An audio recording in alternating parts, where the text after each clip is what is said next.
We are on week 5 of our Plus Nothing journey, where this brilliant, concise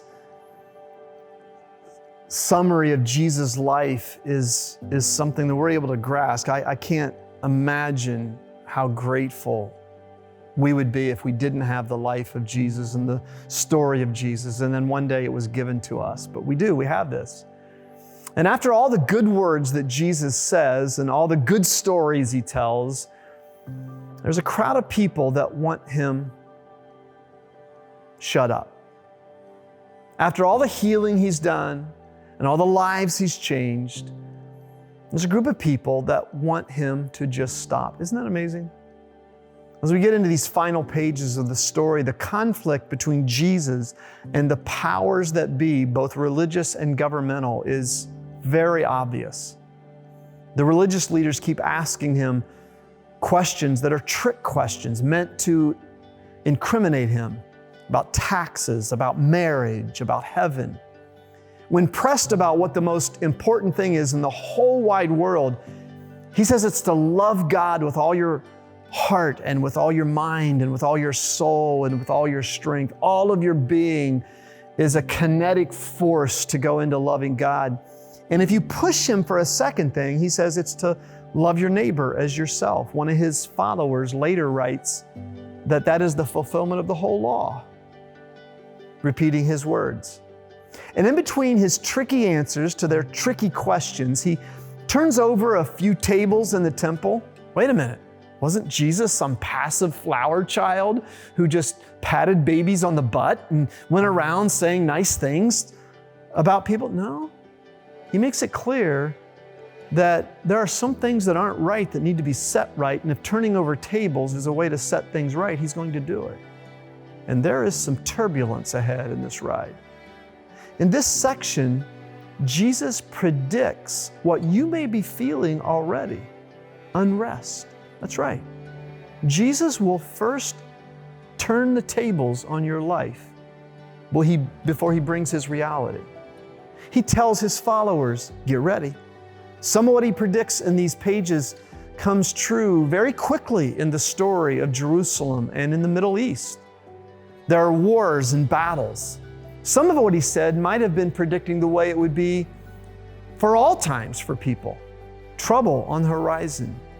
But in the middle of all this conflict and the threat of his own arrest hanging in the air, Jesus, who often ends up around a table with his friends having a meal, makes time for one more meal. It is at this meal, John tells us, that Jesus, the one who's been around since creation, who shares the substance of the Almighty God, gets some soap and some towels and a basin and does the lowliest of the lowly acts reserved for slaves. He washes his friends' dirty, sand-tainted feet, and he calls them to become servants too. In the heat of the battle, these friends fail Jesus, as you and I have done. They step aside and they watch him get arrested and beaten with a Roman scourging. 7 out of 10 people did not even survive that scourging. And they then watch him with a crown of thorns pressed into his skull. He is pierced with 6-inch spikes on a cross, the perfection of Roman torture, and left to die. Now, you may know parts of this story. You may have a visual in your imagination of the death of Jesus. If you can, try to read this story like it's new. This is the challenge for those of us who have read this story many times. Pay close attention to the details. Pay attention to the character of Jesus as he suffers. Father, forgive them, for they know not what they do. Pay attention to how he is ready to face and embrace his trial. And know that he takes these hits all in the name of love. In the name of love.